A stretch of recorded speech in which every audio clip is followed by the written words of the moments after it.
Começa agora o podcast de fato. Uma visão popular do Rio Grande do Sul, do Brasil e do mundo.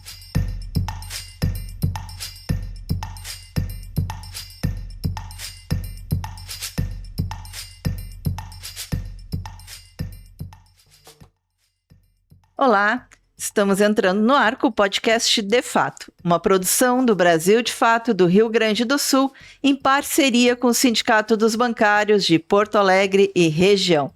Gravado no Estúdio Hall, diretamente do Centro Histórico de Porto Alegre. Eu sou Kátia Marco e comigo hoje tocando o programa um convidado especial, Eugênio Bortolom. Muito bem-vindo, Eugênio. Bom dia, Kátia. Bom dia, convidada. É um prazer estar aqui. O podcast é uma tradição do Brasil de Fato, um programa que tem uma audiência muito boa e esperamos fazer mais um ótimo programa hoje. Bom dia. Estreia no nosso podcast. A nossa série de programas com os sindicatos que apoiam o Brasil de Fato continua. E nessa semana vamos receber a Associação dos Servidores da Universidade Federal do Rio Grande do Sul, a ASURGS, que é o sindicato que representa os técnico-administrativos em educação. Vamos conhecer um pouco da sua atuação, das lutas da categoria e a defesa histórica da universidade pública, gratuita e de qualidade. Para conversar conosco, recebemos a servidora da URGS, coordenadora da ASURGS e representante técnica no Consum, a Maristela Piedade. Muito bem-vinda. É um prazer estar aqui, bom dia. E é uma satisfação muito grande, né, estar nesse podcast aqui com o Brasil de Fato, que é um jornalismo sério, de qualidade, que tem uma história, né, de trabalhar com os trabalhadores, de dar visibilidade às pautas dos trabalhadores e trabalhadoras do Rio Grande do Sul e do Brasil. Maristela, como eu falei na apresentação, né, a gente quer falar das lutas atuais, mas também quer falar de história, né? E nada melhor do que uma universidade pública para a gente trabalhar a história, né, e resgatar a história. E aqui eu trago um pouquinho da minha história, né? Porque a ASURGS foi o meu primeiro trabalho como jornalista profissional. Eu fui assessora da ASURGS lá em 1995 e atuei junto com o sindicato até 2000 na assessoria e fizemos muitas lutas. E naquela época a gente já fazia a luta pela paridade na eleição para reitoria, para conselhos, para comissões, enfim, a paridade que é o quê? Né? Ter o mesmo peso, o voto, dentro da comunidade universitária de professores, estudantes e servidores técnicos. E no ano passado, né, tivemos a vitória histórica, né, de uma eleição paritária, né, e com a reitora, que foi a mais eleita, assumindo o cargo. Queria que tu nos falasse um pouquinho sobre isso. Falar da história da ASURGS é até bem fácil, né? Porque é uma história de lutas que já dura 73 anos. O sindicato ele começou em 1922 como só uma cooperativa, né, na escola de engenharia. Puxa um pouquinho só o microfone. Começou como uma cooperativa em 1922 da escola de engenharia. Mas a grande luta mesmo na primeira metade do século passado, se deu entre 1951 e 57, que foi quando começou a federalização das universidades, né, que a URGS era estadual, aí começou a federalização da universidade e a primeira grande luta histórica foi para que os técnicos fossem servidores públicos.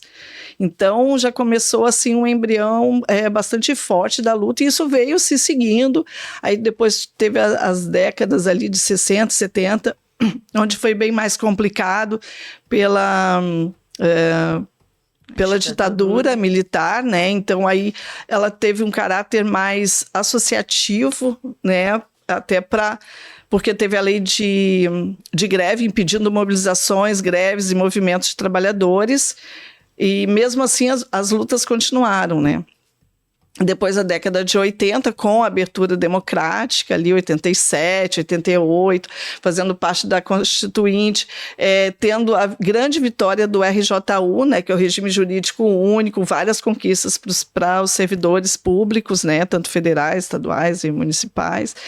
E vem nessa trajetória. Eu acho que tu pegou bem a trajetória ali na mudança do PUCS para o PCCETAI, né? Que a gente teve a mudança da nossa carreira, justamente ali há uns 22 anos atrás, ali, entre 18 e 20 anos atrás.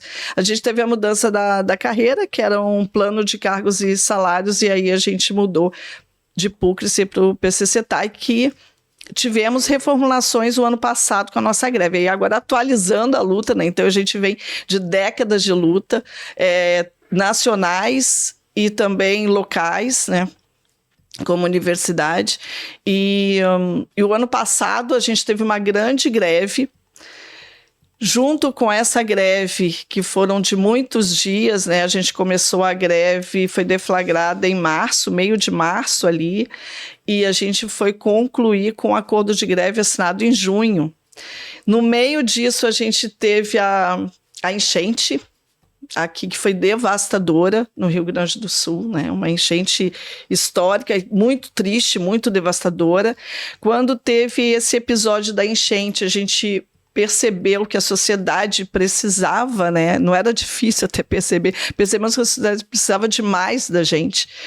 E nós fizemos, então, uma greve solidária. Então, enquanto estávamos em greve, trabalhando e buscando os nossos direitos, e a reformulação da nossa carreira, recomposição salarial, que a gente já vinha há 7 anos sem nenhum tipo de recomposição salarial, a gente parou, deu a parada para fazer uma cozinha solidária lá na Surgs, que funcionava diariamente, distribuindo 500 marmitas, né, entre almoço e janta. Na sede da Surgs, ali na João Pessoa. Na João Pessoa.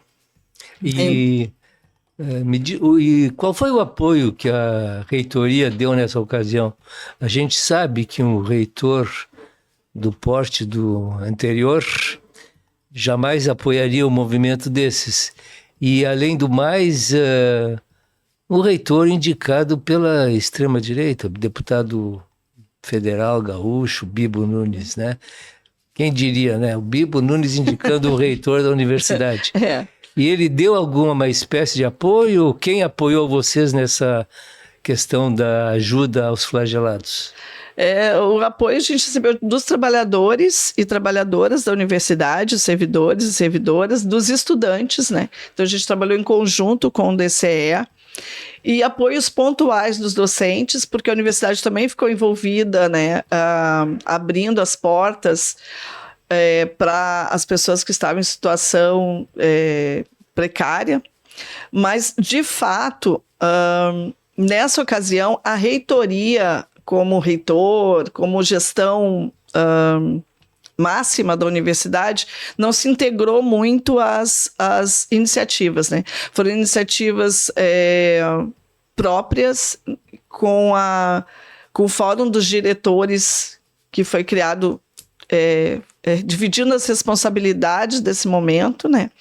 Então, a reitoria, como reitora, assim, como gestão máxima, não se envolveu nas ações, assim, diretamente nas ações, não se envolveu.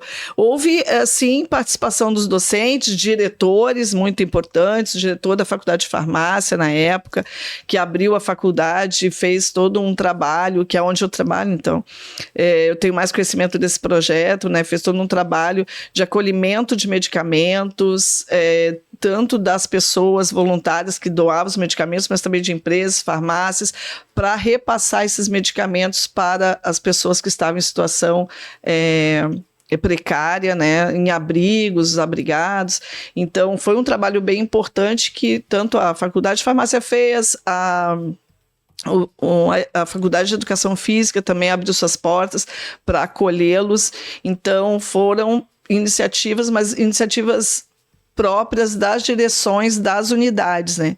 Então, não teve, nessa época, uma coordenação da reitoria como gestão máxima da universidade. As iniciativas foram mais isoladas. No nosso caso da Surgs, que foi uma iniciativa nossa, do nosso sindicato, nós tivemos apoio nacional em termos financeiros, né, porque a gente lançou o Pix Solidariedade, então tivemos apoio daí dos nossos colegas, dos outros sindicatos, das outras universidades nacionalmente, enviando para nós, e tivemos apoio físico mesmo, de fazer, trabalhar, juntar os alimentos e fazer a cozinha solidária. Daí os trabalhadoras que são fortes pra caramba, né?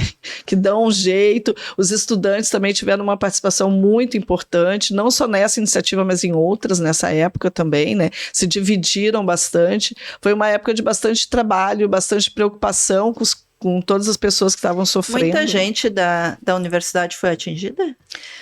Muitas pessoas da nossa base foi atingida, porque nossa base inclui a URGS, a UXPA e os institutos federais. A UXPA, que é da saúde, né? Isso, as ciências da saúde, exatamente. E institutos federais, então, por exemplo, o Instituto Federal de Canoas, né? Institutos federais que foram fortemente atingidos e servidores que moram em arredores também foram atingidos. E dessa época nos restou uma demanda que nunca foi resolvida, que era o seguinte: você sabe que nós, agora relembrando, né, nós estávamos há 7 anos sem recomposição salarial. Então é fácil entender que com a inflação galopante, mesmo que não seja tão como já foi em tempos passados, mesmo assim corrói um pouco do salário, né? A alta dos alimentos, as coisas, né? A própria vida do servidor, as crianças crescendo, tudo isso demanda estrutura financeira. E destacar que os servidores técnicos são os que têm o piso mais baixo, né, do serviço de público. Todo o serviço do Executivo Federal é o servidor técnico administrativo e educação. Então, o que acontece? A maioria de nós está sufocada, né, com as contas e consignados, coisas para a gente administrar. Então, o que aconteceu nessa época? Houve suspensão do pagamento dos consignados dos servidores municipais e estaduais. E para nós não tivemos esse benefício, né?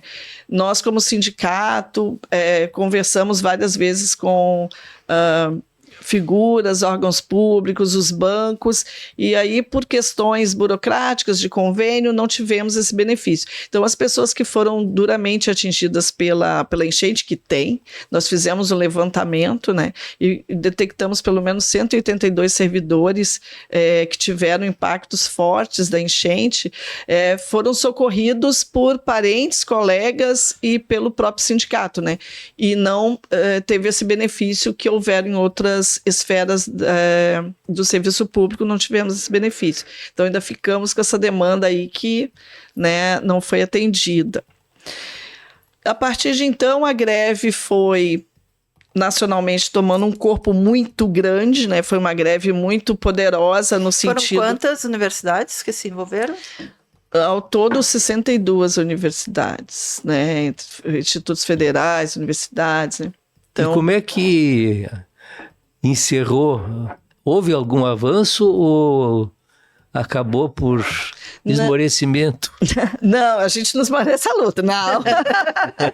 Tem que ter avanço, tem que ter avanço.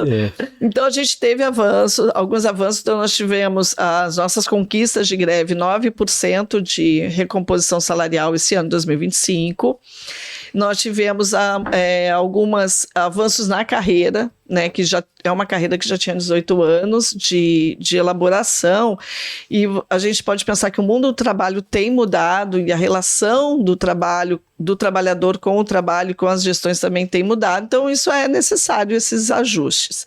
Então houveram avanços, mas é aquela coisa assim, né, a gente ganhou, mas não levou até agora nenhum real no nosso contra-cheque. Por quê? Nós dependemos como os reajustes ficaram para 2025 e 2026, então 9% em 2025, 5% em 2026. Só que a gente depende da votação da LOA, que é a Lei Orçamentária Anual. A Lei Orçamentária Anual, ela é votada normalmente em agosto do ano anterior, que vai estar vigente a essa lei orçamentária. Só que ela não foi votada ainda pelo Congresso Nacional. O Congresso Nacional que vota, propõe emendas, enfim, né? Então, o que acontece? Nossa greve terminou, como eu falei, em junho. E o que aconteceu? Que depois da assinatura do termo de acordo de greve, ficaram algumas coisas da carreira para ser implementadas, para ser pensadas por GTs. Maristela, só para as pessoas entenderem um pouquinho como é que é esse processo antes de tu entrar nisso. Tudo bem. Porque o acordo, ele é feito nacionalmente, né? Via uma federação, que é a FASUBRA, exato, né, que tem uma mesa de negociação que cria com o governo federal. Queria que tu explicasse um pouquinho isso antes para as pessoas compreenderem como é que se dá essa negociação, né, das universidades. Exato. Ai, que bom que tu falou isso, porque daí eu vou falando, parece que todo mundo já... Então, nós temos uma federação, né, que congrega os sindicatos locais, que é a FASUBRA, e a FASUBRA nos representa, né? Representa todos os trabalhadores nas negociações com o governo federal. Essas negociações, nós temos 2 mesas, uma mesa permanente de negociação, que foi um diálogo aberto com o governo federal assim que o governo Lula entrou, né?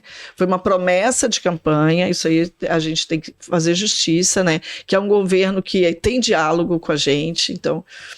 com os trabalhadores de forma geral e conosco também, então é importante a gente pontuar isso, foi bom você ter lembrado. Então nós temos essa mesa de negociação permanente e nós tínhamos as mesas da greve mesmo, com aquelas pautas específicas de campanha salarial. E acontece essa negociação entre a FASUBRA, a Sinasef, que também é um sindicato que representa principalmente os trabalhadores técnicos dos institutos federais, né, e docentes. Então, nós, da FASUBRA, né, o MGI e o MEC. Normalmente, essas mesas são essas interministeriais, assim, em negociação com os trabalhadores, né? O MGI é do dinheiro, né? A gente só esclarecendo, o MEC é educação, então a gente fica ali, né? E essas negociações começaram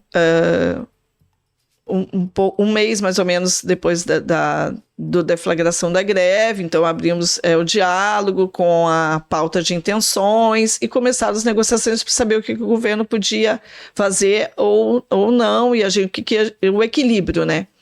O equilíbrio, eu costumo dizer que é uma coisa bem importante, embora não seja satisfatório para nenhuma das partes. Uma parte abre mão, outra parte abre mão, para que aconteça o equilíbrio, né? Então, o que acontece que dentro dessas negociações, depois que tudo fecha, né, aceitamos a negociação, o governo aceitou, assina-se o acordo de greve, é um termo de acordo de greve, né? A partir daí, desse termo de acordo, vai para projeto de lei, né? Então, vira uma lei e que entra lá para ser cumprida dentro da carreira do servidor. Já tem esse projeto? Não. Ainda não. Então, assim, o que aconteceu? Esse projeto de lei não conseguiu ainda levar a termo, não foi elaborado, não foi concretizado ainda, vou dizer, né? Não, elaborado está sendo, né? Mas não foi concretizado. Para resolver esse problema da não concretude desse projeto de lei, foi editada uma medida provisória para que estivesse vigindo já a partir de janeiro de 2025, não tivesse prejuízo ao servidor e à servidora. Aí o que acontece? Essa medida provisória foi editada dia 31 de dezembro, último dia do ano. E daí, sem a votação da LOA e com essa medida provisória dia 31, os efeitos financeiros não acontecem, né? Não podem acontecer. Primeiro tem que ter a previsão orçamentária para depois os efeitos financeiros daquela medida provisória ou lei acontecerem. Então, estamos nesse aguardo. Janeiro é recesso do Congresso, começa agora dia 3 de fevereiro. Então, estamos na expectativa. Primeiro vai ter que ter a eleição do presidente da presidência do Congresso Nacional, e depois, então, esperamos que esteja já em pauta, né, na ordem do dia, a votação da LOA, que não depende só a carreira dos técnicos administrativos de educação, né? Mas tu está sentindo que há boa vontade do ministro Camilo Santana, né? E do próprio governo, do Palácio do Planalto, Casa Civil, eles estão fazendo alguma espécie de esforço ou estão deixando o tempo correr? É complicado. Momento de sinceridade. Momento de sinceridade. O que a gente sente, né? Das conversas que a gente teve desde da greve e tal, que foram com o Camilo Santana, a gente não sentiu assim um afinco, assim, uma firmeza, né, em aprovar e levar à frente as nossas demandas, né? E embora sempre seja muito respeitosa a relação, lógico, né, distante do que era o governo passado, em que nós fizemos lutas também, né, mas a gente não sente, assim, do Camilo Santana uma forte vontade de levar a cabo todas as nossas reivindicações, mesmo as do acordo de greve, né, a gente ainda sente que não tem esse interesse muito grande, que é uma tradição infeliz do Brasil, que é não respeitar e não levar, assim, dar prioridade à educação, né? Não só a educação superior, mas a educação pública brasileira, né? Tanto do ensino fundamental, médio, educação básica, também o ensino superior, né? Então, haja visto tudo que tem acontecido no ensino médio, vou deixar para os colegas do ensino médio. Mas... A gente recebeu aqui a presidenta do CEPERS, a nova presidenta do CEPERS também, falamos bastante dessa questão tem bastante, da né, educação. Para falar, mas concentrando aqui na nossa, né, no ensino superior, eu não vejo assim uma forte vontade de levar a cabo, embora, né, a gente tenha que lutar, né? A gente tem que passar meio por cima disso e ir fazendo a luta. Então, isso, assim, do Camilo Santana, né? Mas esperamos que isso se concretize realmente, né? É uma expectativa não só, ia falar, né? Não só da nossa carreira de técnicos administrativos de educação, mas foram negociadas com mais outras 45 carreiras, né? Que ainda estão algumas aguardando, muitas, eu acho que 38, se não me engano, aguardando aí a votação da LOA para levar a cabo os seus reajustes e tal. Mas então, em breve, tem que ter alguma... assim, a expectativa solução aí pelo voltando caminho. à LOA em fevereiro, segunda, terceira semana, esperamos, vai para pagamento em março, a gente vai ter o reflexo em abril, né? No contra-cheque só de abril, que a gente recebe em abril. Então, é a expectativa. Então, abril, maio, mas aí é bastante, né? Tu pensa que janeiro, fevereiro, março, abril, 4 meses já se passaram do ano, né? Então, o reajuste já vem mesmo retroativo a janeiro, é importante dizer que mesmo em maio ele será retroativo a janeiro, mas já vem aí com uma mordidinha do leão. Do leão, da inflação e tal. Ainda continuamos com o imposto de renda com as mesmas alíquotas passadas, então isso também é um problema, né, que a gente enxerga. São pessoas que ganham a partir de 2 salários mínimos pagando imposto de renda, né, sendo que o DIEESE já apontou que pelo menos 5 salários mínimos seriam o salário decente para as famílias brasileiras terem uma vida com dignidade. Então a gente começa a pensar que realmente tem algo muito errado na política de impostos no Brasil, né? Precisamos de uma reforma real, profunda, né? Mas outras questões, daí a gente entra em outra seara que talvez não seja o momento, mas é isso. Então, e já vem comido pelo leão, já vem comido pela inflação desses meses, E a gente aguarda aí esse desfecho ainda da greve, né? Que esses desdobramentos estão durando praticamente um ano. Se a gente pensar que a gente entrou em greve em março do ano passado, sim, vai completar e a gente um ano. Exatamente, vai completar um ano que a gente não teve o desfecho real e o reajuste merecido pelos técnicos, né? Que aí já completamos 8 anos, né, sem reajuste. Posso propor uma troca de assunto rápido? Claro. Pode. Eu andei visitando a URGS em algumas ocasiões, agora recentemente.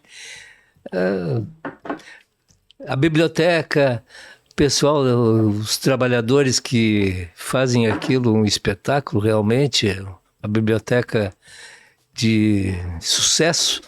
E, inclusive, estive rapidamente com a reitora. Eu achei que o clima, o ambiente da URGS está mudando com a troca de comando, digamos assim. E isso reflete nos servidores, na atuação, no empenho, na dedicação? Ou é muita burocracia que impera na URGS ainda? Assim, claro, mudou, né? A URGS mudou com essa nova reitoria. Nós tínhamos um reitor que realmente não participava da vida da universidade. Um reitor que nunca foi nem nas formaturas. Um reitor que nunca apareceu no Consum, né? Eu fui do Consum. Nunca apareceu no Consum. No Consum, nunca. Só na primeira vez para tomar posse e depois nunca mais apareceu, né? No Consum. Então, ele é um reitor, assim, ghost, fantasma, nunca apareceu. Então, um reitor que não tinha participação na comunidade, ele não tinha legitimidade da comunidade, né? E é claro que isso se refletiu naquelas grades que tinha, né? Na reitoria, para afastar as pessoas, para afastar o servidor, afastar os estudantes. Nenhuma manifestação de estudante que tradicionalmente eles fazem na reitoria, né? Eu falo a gente, porque eu também fui estudante da URGS, então me coloco, né? Mas e que nós, servidores, fazíamos da reitoria, assembleias que fazíamos no hall da reitoria. Lembro de muitas assembleias. Exato. Então, assim, aquelas grades lá refletiam um momento muito triste, assim, que pensávamos que já tinha passado, né? E veio com relativa força, né? Nesse período, a própria biblioteca central ficou fechada, ficou lacrada, as pessoas não podiam entrar. Tapumes, né? Na frente da porta da biblioteca, né? E então, assim, foi sufocante, mas a gente passou, fizemos luta nesse período também, e pegamos a pandemia, que foi muito difícil. A universidade foi esvaziada pela necessidade de não circular o vírus, então não tínhamos aquele movimento dos estudantes tão legal, né, que chegando e saindo, entrando, turmas entraram sem conhecer a universidade, né? Os calouros vinham e estavam ainda em pandemia, em estudo remoto, então não conheciam o que era a universidade. A gente lá com aquelas grades, tudo fechado. É um período bem difícil, né? Nem se compara. Realmente, essa reitoria é uma reitoria diferente, é uma reitoria que foi referendada pela comunidade, os 3 setores, né? Eles não tiveram os 3 setores deram a vitória para essa reitora. Sim, que foi a eleição paritária, né? Eleição paritária, exatamente. 30-30. Como tu disse, né? Uma vitória de décadas aí, 30 anos, pessoas chorando lá de emoção do que foi essa eleição. E eu acho que a reitoria está ainda começando muitos processos, né? Passados a rever e tal. Tem um diálogo com o servidor, né? Isso é importante, né? É importante. Então, a gente tem um diálogo com o servidor, somos recebidos na Progesp, somos recebidos nos espaços da reitoria. A primeira coisa foi tirar aquelas grades, isso já representou bastante para nós e para os estudantes também, para toda a comunidade, os docentes também, né? Imagino. Então, para toda a comunidade, então, há um acesso melhor, tudo. Mas continuamos com demandas, né? Nós temos uma demanda muito importante da saúde do servidor, né? E o servidor vem adoecido muito pelas relações de trabalho, muito também ainda fruto da pandemia, acredito eu, né? Que a gente vem recebendo. Eu acredito da pandemia porque a gente tem recebido muitos servidores com adoecimento psicossocial, mental, que é o boom, né, do adoecimento do trabalhador, da trabalhadora nesse momento. Então, os trabalhadores já voltaram para o presencial? Ainda tem trabalho remoto? Como é que está isso?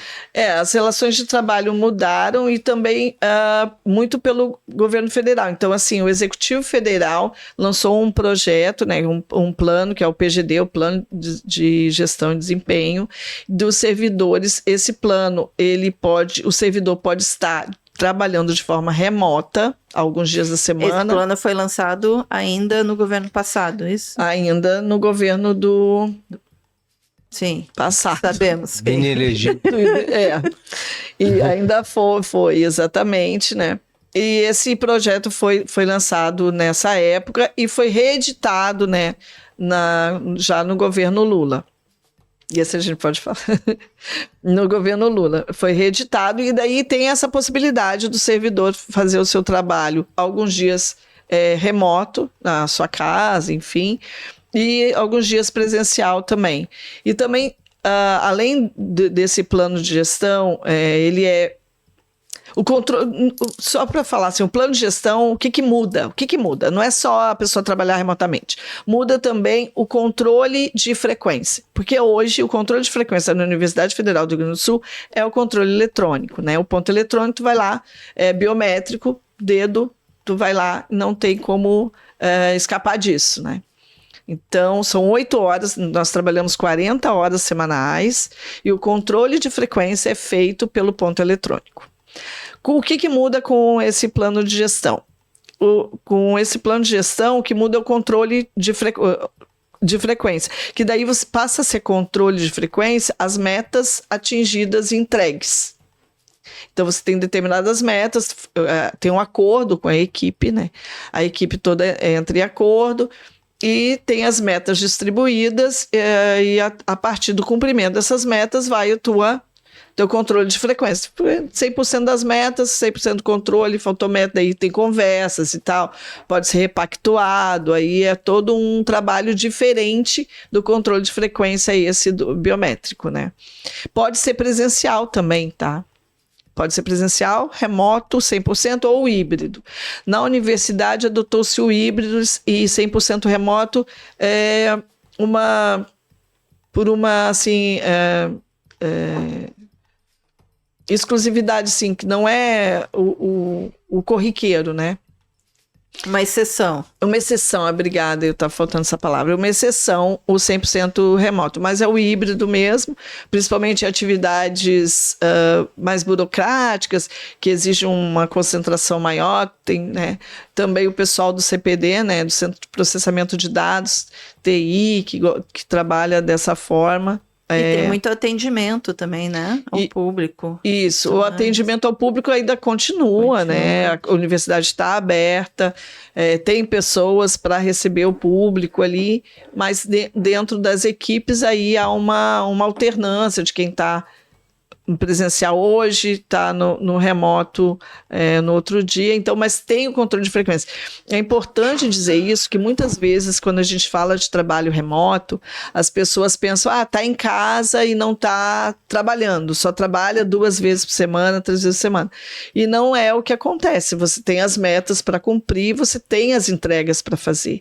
Então, tem uma responsabilidade, aquele trabalho tem que acontecer. Então, olha, em casa eu trabalho mais do que se tivesse. Muitas vezes, né? Eu prefiro trabalhar presencial, porque em casa acaba misturando as coisas, então, mas é uma preferência minha e pode acontecer essa preferência. O trabalhador, ele adere ao PGD ou não, né? Ele pode ter sua preferência de trabalhar ainda com o ponto biométrico e presencialmente, Eu por tenho um exemplo. filho que trabalha na URGS, forma híbrida, mas ele vive trabalhando até na hora do almoço, não sei se é para compensar horas e tal, mas de noite, qualquer hora ele está trabalhando. Eu digo, ele faz a questão da saúde, licenças, autorizações e tal. Olha, até voltamos ao tema, né, da saúde. Mas ele faz a parte de autorizações e tal, que falta documento, tem documento e tal, mas vive trabalhando. E não tem espécie de folga. E não sei se é que ele vai adiantando tudo para lá adiante tirar uma folga, o quê?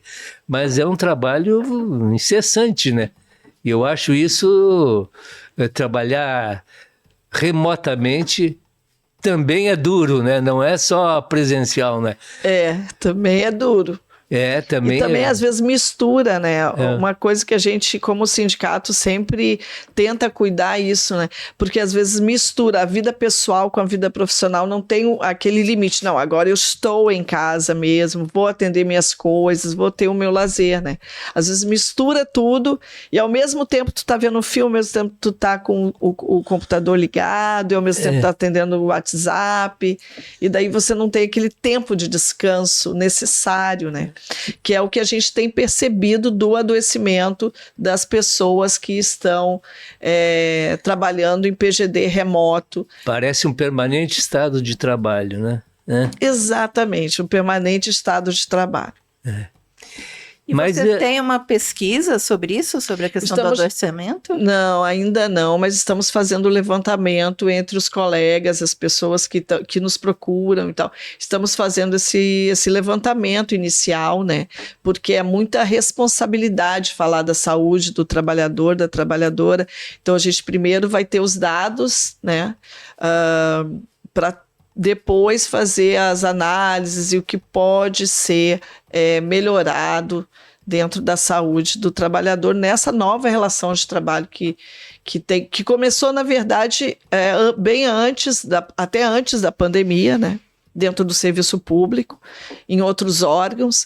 Na pandemia foi necessário, né, porque era necessário que as pessoas ficassem em casa o máximo, quem pudesse ficar em casa o máximo possível para não circular o vírus.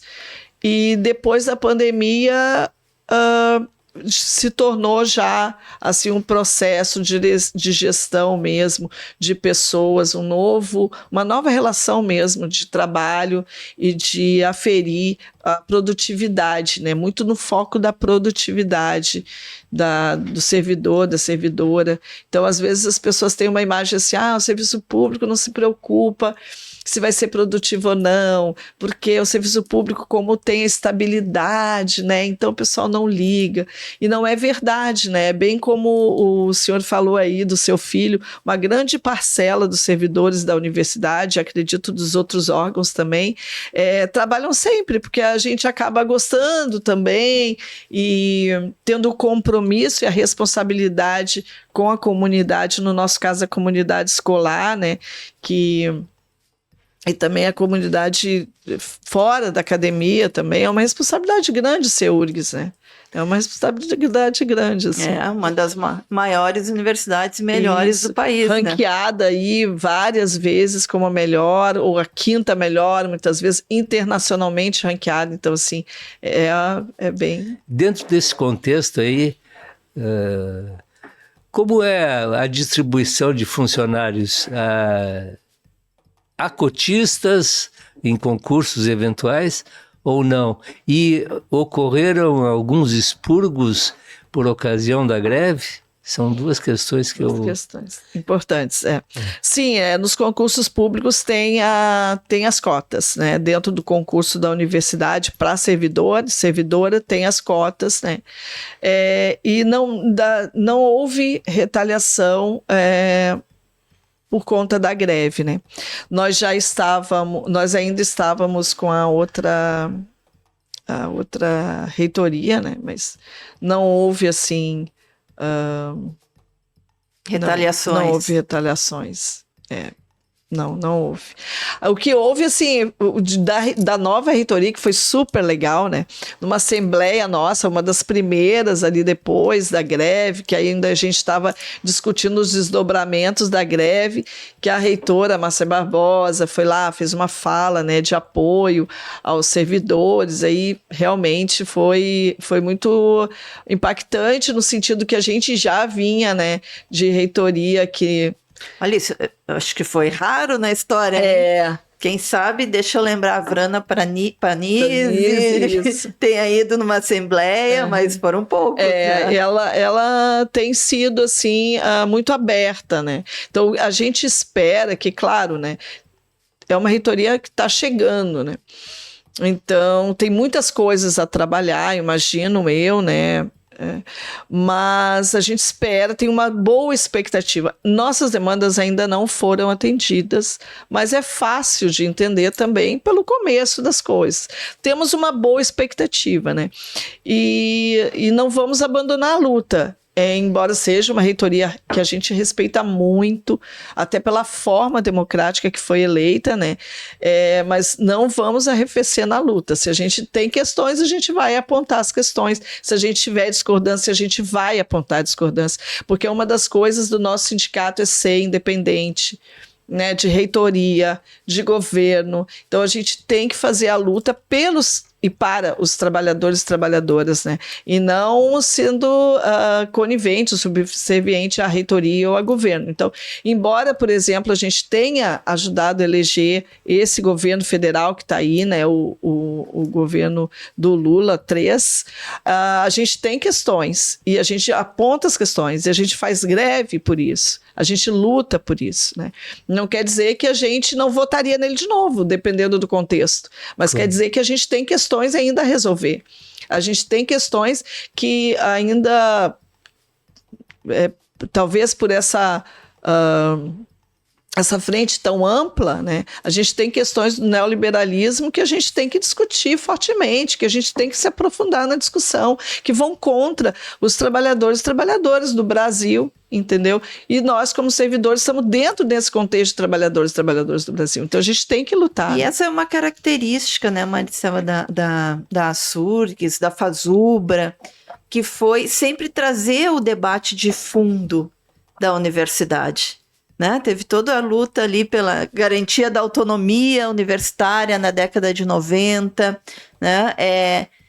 O sindicato ele nunca se furtou de fazer esse debate do fundo. Sim, tem as questões imediatas dos trabalhadores, mas o pensar a universidade sempre foi, sempre esteve dentro das ações do sindicato também. E ainda mais pensando em tudo que as universidades passaram nesses últimos anos, né? A questão de orçamento, de ataques ideológicos da extrema-direita, né, que vem tentando desconstituir o papel da universidade pública, acusando, né, enfim, a gente sabe aí quais são as acusações da extrema-direita, mas... Enfim, a universidade pública vem sofrendo muitos ataques, né, de várias ordens nos últimos tempos. É verdade. Eu não sei se é coincidência ou não, mas quando a universidade pública começou a ter um pouco mais de diversidade, né? Quando a universidade pública começou a ter as cotas, se enegrecer, né? Enegrecer um pouco, que precisamos mais, né? Precisamos mais diversidade, mais enegrecimento. Acho que e aí veio junto com essa luz no fim do túnel, né, junto com esses pontos de democracia, de diversidade dentro da universidade, também os ataques, né, as pessoas estão temerosas de perder seus privilégios, seus lugares. A impressão que eu tenho, né, é essa. E a gente veio com esse governo passado aí, um governo reacionário, um governo que realmente não vê educação como ela deve ser vista num país como o Brasil, né, que temos pessoas ainda, uma porcentagem pequena dos jovens de 18 a 24 anos conseguem entrar na universidade pública, que é o lugar onde eles deveriam estar, né, durante esse período, e consegue permanecer ainda. Então, a gente tem que fazer toda a luta para que os jovens, principalmente os jovens da periferia, os jovens pobres do Brasil, negros e negras, entrem na universidade, LGBTQIA+, todas a diversidade de pessoas que a gente tem, né? Entrar na universidade, e também temos o desafio de fazê-los permanecer na universidade, concluir o seu curso, sair da universidade com a conclusão da graduação, se quiser, ou manter-se na universidade no mestrado, doutorado, né? E como pesquisadores, como extensionistas, né? Como trabalhadores da própria universidade, porque muita gente que conclui os cursos, volta, faz o seu concurso e tem lá o seu trabalho dentro da universidade. Isso traz um afeto bastante grande. Então, quando a gente via, né, o governo passado, os ataques absurdos que fez contra a universidade pública, contingenciamento de verbas, né, a universidade aí que precisa, né, de verba para sobreviver, e não só para isso, para manter os seus alunos, né, seus estudantes dentro da universidade. É um fim do mundo, né, absurdo, porque a universidade, ela tem que estar dentro de um projeto de país. A universidade desenvolve toda a tecnologia, pesquisa de um país. É muita responsabilidade ter uma universidade pública como a Universidade Federal do Rio Grande do Sul, a de Pelotas, Santa Maria, ter toda essa rede de universidade pesquisando, fazendo extensão, que é a interface da universidade com a comunidade, né? Tudo que a universidade envolve dentro do seu entorno. Então, é uma responsabilidade muito grande, tanto dos estudantes e trabalhadores da universidade, quanto do gestor. Então, a gente tem que pensar: que país que eu quero? Eu quero um país que tenha pessoas que possam desenvolver tecnologia e colocar esse país num lugar que ele merece. Então, vamos investir em universidade. Vamos investir na escola básica, vamos investir na educação de pais também, na educação dos trabalhadores e trabalhadoras que às vezes vão para o mercado de trabalho desarmados, que eu digo, né? Quando você chega no mercado de trabalho e não tem uma profissão, não está profissionalizado, você chega desarmado. Então, assim, vamos armar essas pessoas com educação, com saúde, e a universidade pública tem todo um papel importante para fazer no Brasil, né? Tanto as universidades tradicionais quanto os institutos federais, que tem toda uma interiorização, né? Os institutos federais têm unidades menores no interior ou em bairros periféricos que ajudam a desenvolver esses bairros. Sim, a diferença que fez para Restinga, por exemplo, ter um instituto federal, né? Exatamente, desenvolve, mostra para os alunos. Uma coisa muito importante, mostrar para os alunos pobres, pretos, periféricos, que o seu lugar é estar dentro da universidade. Não tem um lugar melhor para te estar, né? Não é dentro das coisas de joguinhos e coisas de internet, é dentro da universidade, é o universo mesmo que se abre para ti, de conhecimento, de relacionamento com as pessoas. Tu conhece um monte de gente, de um monte de lugar diferente.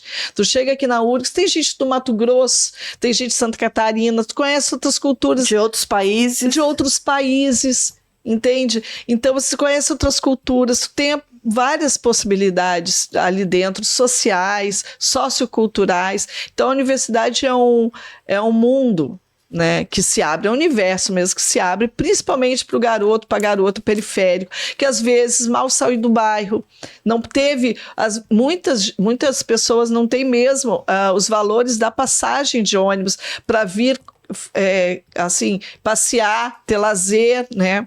Muitas vezes por mês. Então, as pessoas, às vezes, que não conseguem isso, quando chegam na universidade, se deslumbram, porque é deslumbrante mesmo, né?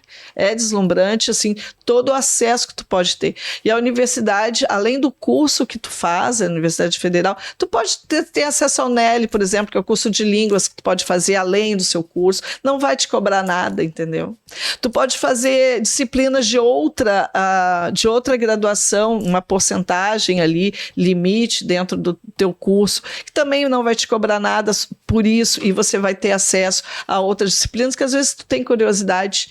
Então, por exemplo, sei lá, eu faço direito, mas eu gosto de arte. Faço lá uma disciplina que me interessa, cerâmica, eu quero aprender sobre. Tem essas possibilidades. Então, assim, a universidade eu falo com muita paixão, porque eu sou uma mulher trabalhadora, socialista, e uma das minhas maiores vitórias, da minha e do meu companheiro, né, é ter os meus filhos concluída a graduação, 2 deles na Universidade Federal do Rio Grande do Sul, né? Uma ainda está em conclusão aqui na URGS, tem 20 aninhos ela, e a minha filha do meio que fez a universidade, né, com o ProUni, que foi um projeto, é um projeto do governo federal, que foi do governo Lula anterior, né? E o ProUni deu acesso também às pessoas, né, periféricas que não tinham suficientes financeiramente, não tinha como pagar uma faculdade, mas às vezes não conseguiam passar na URGS pela pontuação ou pela grande disputa de vagas, e ainda assim conseguia ter seu curso superior, a sua profissionalização, né? Então já começa no mercado de trabalho em outro patamar. Tu começa lá com 22, 23 anos profissionalizado, né? 25 anos profissionalizado. Então isso para um país, é um desenvolvimento do país, né? Então imagina se a gente tivesse, sei lá, 60%, 70% dos jovens de 18 a 24 anos da universidade contra 12% que é hoje, entende? Então, assim, o país é outro, ele vira outro. Não só que as pessoas melhoram financeiramente, isso é importante, isso é muito importante, mas a sua visão de mundo muda dentro da universidade, dentro do conhecimento, né? Principalmente se tu leva a sério mesmo, se tu vai conhecer mesmo, tua visão de mundo vai mudar e as possibilidades para ti vão aumentar. Então, isso que a gente pretende, assim, na nossa parte como técnicos administrativos de educação, que falamos, fizemos a estrutura, a infraestrutura da universidade, estamos nas congrades, estamos lá na preparação das aulas práticas, estamos no Decorde, estamos atendendo os alunos, estamos atendendo a comunidade, atendendo os docentes. A nossa parte também é ajudar a criar essa estrutura e essa rede de proteção para que os alunos concluam seus cursos, né? Que eles entrem na universidade no maior número possível e que eles concluam os seus cursos, né? Então é isso que a gente tem como... E nesse momento histórico aí que vocês estão vivendo, há um completo respaldo superior às funções que vocês exercem, ao contrário do que ocorria anteriormente, ou não? Eu digo respaldo... apoio, não só moral, mas estímulo, o respeito, estímulo dos professores, da própria reitoria. Isso está ocorrendo nesse momento ou ainda há muito caminho para percorrer? A gente tem um caminho a percorrer ainda, no sentido que, se a gente for pensar que essa reitoria foi eleita com a democracia, que eu chamo a democracia possível, né, paritária, porque ainda foi a lista tríplice, né? Então a gente gostaria que fosse paritária, lista única. Uma pessoa, ela ganhou, entendeu? Mas se a gente pensar que os conselhos, todos os conselhos ainda respeitam a porcentagem... Os conselhos que são dentro das graduações. Exatamente. E também o consumo. Ao consumo também. E o consumo também, que foi uma das lutas que a gente teve lá para que fosse respeitado a paridade, porque a consulta paritária foi uma consulta informal. Sim. Não foi formal. Foi uma consulta informal para a gente ter uma ideia do que a comunidade pretende para se indicar pelo consumo os candidatos lá a reitor e reitora. O Conselho Universitário tem quantos integrantes? 105? Ai, não me lembro. Eu escrevi alguma coisa assim. Deve ser. Eu não tenho o número exato. Mas eu sei que respeita a proporção de 70% de docentes, 15% técnicos e 15% de estudantes. Então ainda continua isso. E em todos os outros conselhos de direção, todos os outros conselhos ainda continua isso. Então a democracia e o respeito ainda pelo trabalho do técnico e pelos estudantes da universidade como pessoas que podem, na parte decisória, ainda falta um caminho a percorrer. Não só na URGS, é importante dizer que isso nas outras universidades também. Isso é o da Universidade Federal Pública Brasileira. Mas está avançando, né? Eu vi alguma coisa... avançando. tipo, já 60% das universidades tendo eleição paritária. Sim, a eleição para a reitoria em muitas universidades já era paritária, mas os conselhos ainda continuam conservadores, entende? Então, para a gente ter uma democracia plena, então é isso que eu digo que é a democracia possível, né, no momento. Que bom que está se avançando, a gente entende que é um caminho a percorrer. As universidades são tradicionais, conservadoras, ainda tem muito resquício de elites dentro da universidade, né? É bem tranquilo de ver até pelo quadro funcional, né? Então, de docentes, por exemplo, raramente a gente encontra um negro, uma negra, como docente em termos proporcionais, né? Ainda continua. Então, assim, é difícil chegar lá ainda. Ainda é difícil chegar, né? Como técnicos administrativos, a gente vê um pouco mais, porque a exigência para as funções de graduação são menores, né? Então a exigência mínima do cargo é graduação, a exigência mínima do cargo é nível médio, então é mais tranquilo de ver a periferia, negros e negras, indígenas nessas posições. Mas na posição de docência ainda é difícil, porque é difícil mesmo, gente, pegar, trabalhar e fazer graduação, trabalhar e fazer mestrado. Imagina, trabalhar, fazer doutorado e fazer um concurso. Muito difícil uma pessoa que é trabalhadora desde cedo, assim, galgar esses espaços. É complicado. A gente entende que é um caminho, né? E a democracia vai passar por isso. Pelo convencimento das pessoas que já estão lá, de abrir mão, de não ter o seu voto pesado 70%, né? É uma coisa difícil de fazer, né, gente?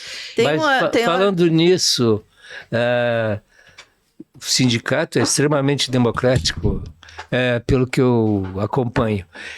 Mas a reitoria, a Márcia Barbosa, ela me parece uma pessoa muito entusiasmada, já falei com ela algumas vezes, entusiasmada, vibrante com os rumos da universidade e tal. O sindicato esteve com ela na eleição ou apoiou outra chapa? É uma pergunta, não sei se é chata ou não. Não é chata. É uma pergunta boa, excelente pergunta. Então, assim, o que acontece? O sindicato, como eu disse, é independente de reitoria. Sim. Então, assim, o sindicato, ele não apoia como sindicato nenhuma candidatura, né?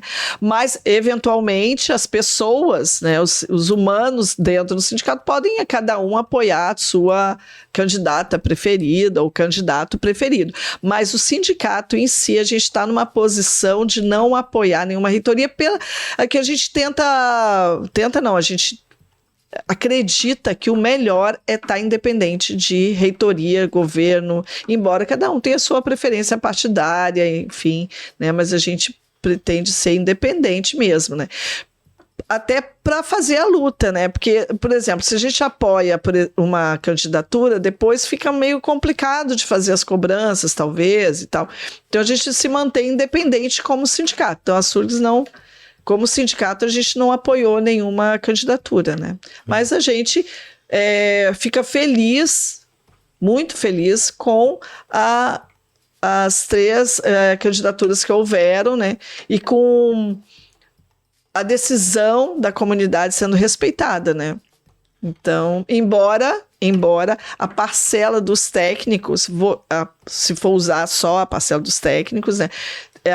Teve uma outra candidatura que teve mais votos do que essa, né? Mas, no geral, técnicos, estudantes e docentes, essa candidatura ganhou. Mas nós, técnicos, a maioria de nós votou em outra candidatura. Democraticamente. Democraticamente, exatamente.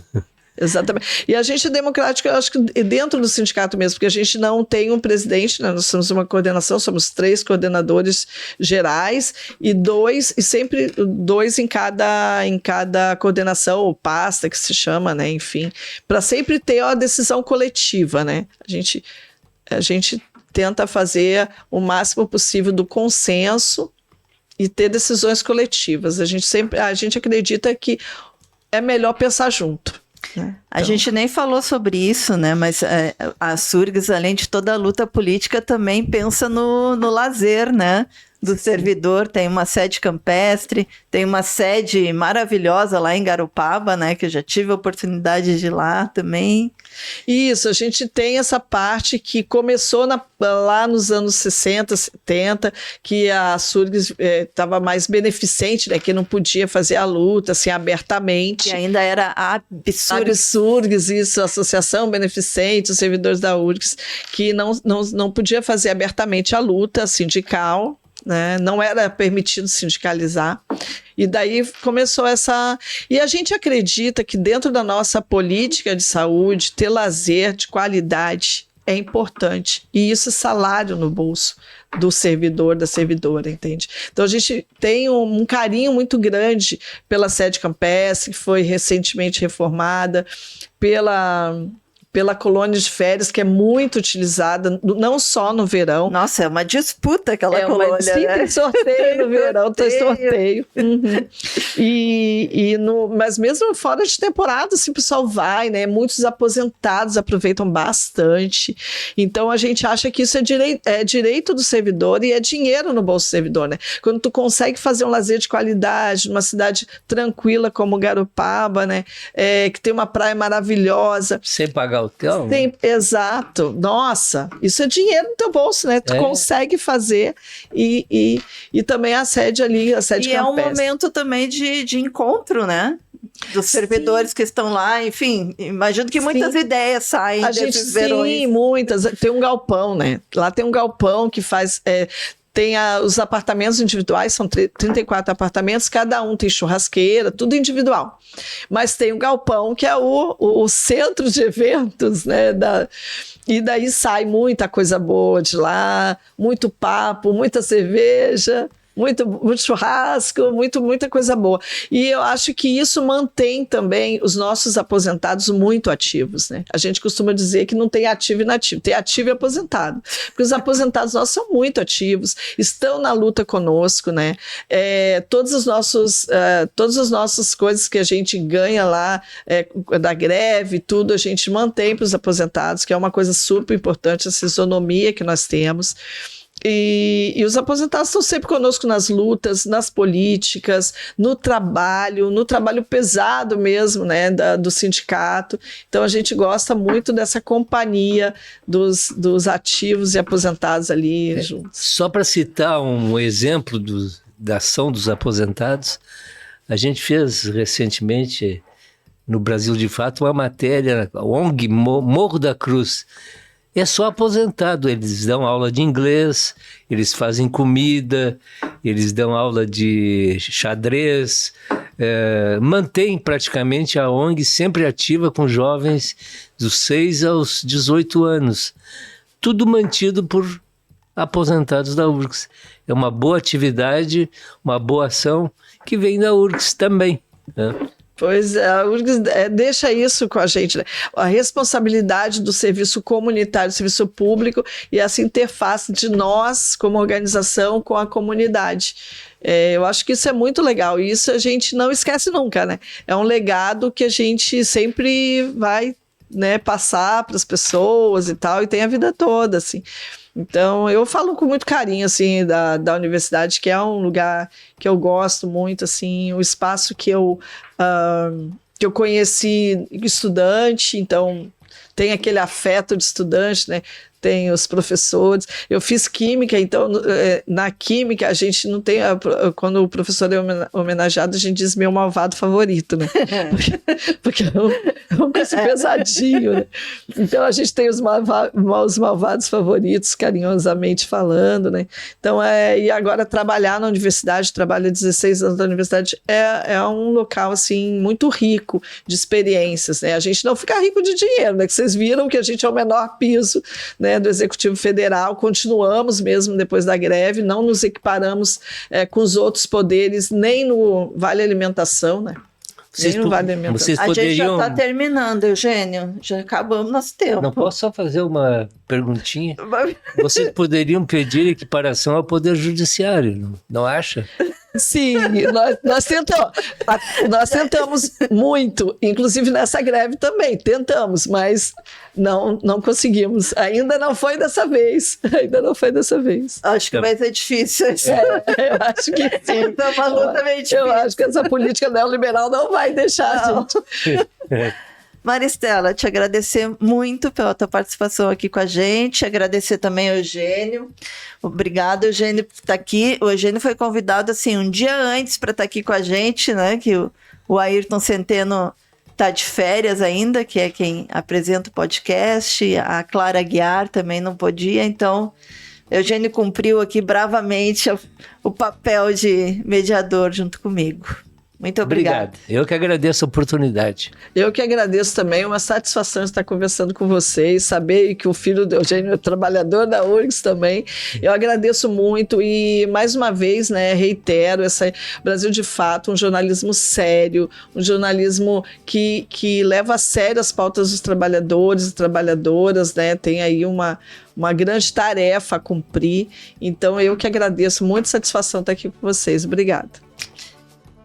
Gente, vocês estão nos ouvindo. Faz como a SURGS, apoia o Brasil de Fato. Qualquer pessoa pode contribuir também com o Brasil de Fato, com o valor que puder. R$30, R$50, enfim. Nós temos um site que é o apoia.se/Amigos do Brasil de Fato RS, que você pode entrar lá e dar a sua contribuição para a gente continuar fazendo essa comunicação popular e comprometida com a classe trabalhadora.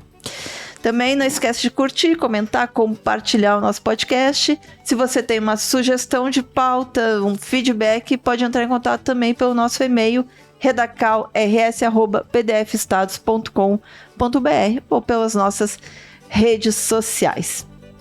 Nos vemos semana que vem. Você ouviu o podcast de Fato, uma produção do Brasil de Fato, Rio Grande do Sul.